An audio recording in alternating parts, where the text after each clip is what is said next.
And if you look at the child in fourth grade, he might do quite well up to third grade or even fourth grade tasks just with frontal brain activity without having a specialization of the parietal areas. But the actual cause, even though the child only starts struggling in fourth grade, the actual cause might be a missing automation of skills that were practiced or should have been practiced or should have been automated in earlier years.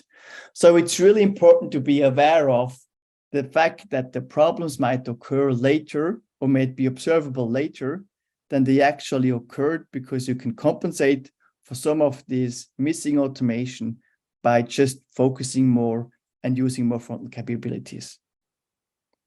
Third, automation requires practice. You have to be able to organize short but regular units. Short units because the brain tires after like 15 to 20 minutes. All these automation processes, they stop working after 15 to 20 minutes of concentration. So you have to do short units, but they have to be regular, because only if the brain realizes the importance of math, the importance of the task you ask it to do, will it automate. Finally, you should be aware that multiple languages in upbringing can increase the confusion and can make it harder for a child to master and automate the number of words. And in general, children with a bilingual or trilingual background have a slightly higher tendency of being dyscalculic, because it's harder to automate the number of words. So as a consequence, if you start working with a child, try to determine possible other languages than English or Spanish that they worked with, and consider training number words in different languages, because that's just the reality for them, that they work in different languages in every day. And last but not least, the last representation that the brain automates, as I explained in this four-step model, is the number line. And presumably, the brain automates or whatever is most important for it the last. So presumably, the number representation, the number line, the mental number line, is the most important representation of math and numbers for the brain. And you should really practice on the number line with the children, because this is what the brain supposedly profits most from. Let me wrap up by quickly mentioning, because we are also introduced, that I have been working on applications for children with learning difficulties for the last almost 20 years. What we considered of these best practices in our own approach, Calcularis, the math application that we offer for children with Dyscalculia.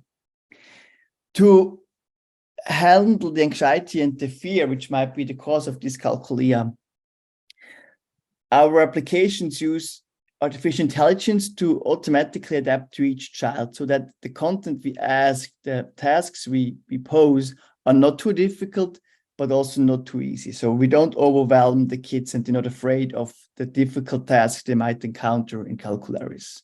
Also, just very generally, working with a device is removing social pressure. Also, to counteract this tendency that you generally might overestimate the skills of a child and that you might miss that they've just failed to automate basic skills or previous skills, we have all children starting in number range 0 to 10 to really make sure that we cover also these basic skills that you might overlook otherwise. And then if a child has difficulties, we'll advance it more quickly than those. If a child has no difficulties and really masters those skills, we advance it more quickly than if a child that has problems.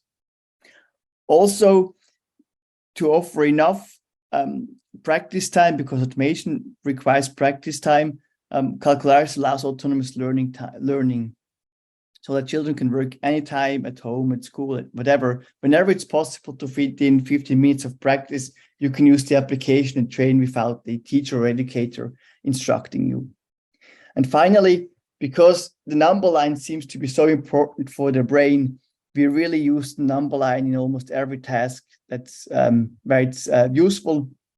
And also, for example, show addition and subtractions or arithmetic operations on the number line to allow the brain to navigate forth and back, and making the numbers larger and smaller. If you want to know, learn more about Calcularis, I put down a QR code here that will take you to the landing page of this application.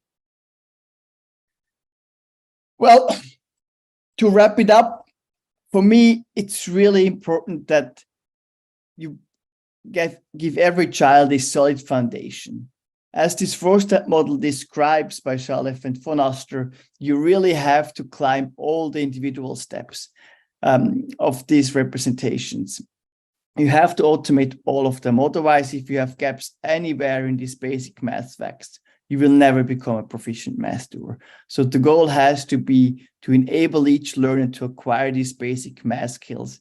And that will require that they can practice at their own speed and without anxiety.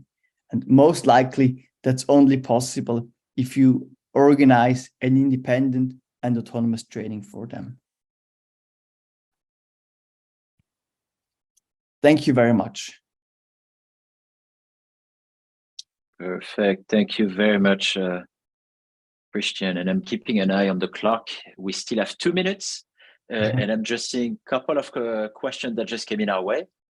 Sure. First question. So, Christian, can you share any ideas to make my interventions more effective when dealing with kids with dyscalculia? Right. I mean, I would really go back to the slide maybe here, where I would say one of the most important things is that you frame it in a way that you have a fearless, anxiety-less environment. This is really an important factor. And the second most important factor is that you consider that the automation requires practice and that you better do similar things or even maybe the same things over and over again, even if that might be boring, but that you repeat same things, same representations, same additional, possibly multisensorial material, so that the brain really realizes that it's something worth automating. So these two: reduce anxiety, practice consistently and frequently. Okay, perfect. Another question, and you'll have 1 minute to answer. What is the and it's a pretty small question, I think. What is the relationship between dyslexia and dyscalculia? Do you usually have both? Can you just have one? Can you please expand on that? Right. There is indeed an overlap between dyscalculia and dyslexia. Roughly 1/3 of all people with dyslexia also have dyscalculia. It depends on the study you read, but roughly 1/3 is a good estimation of all the studies summarized. And on average, as I explained at the beginning, only about 6% of the population have dyscalculia. Now, if amongst dyslexic, the likelihood is almost 30% or around 1/3. This shows statistically that there has to be a link between dyscalculia and dyslexia, a really significant link. So yes, you're more likely to have dyscalculia if you already have dyslexia.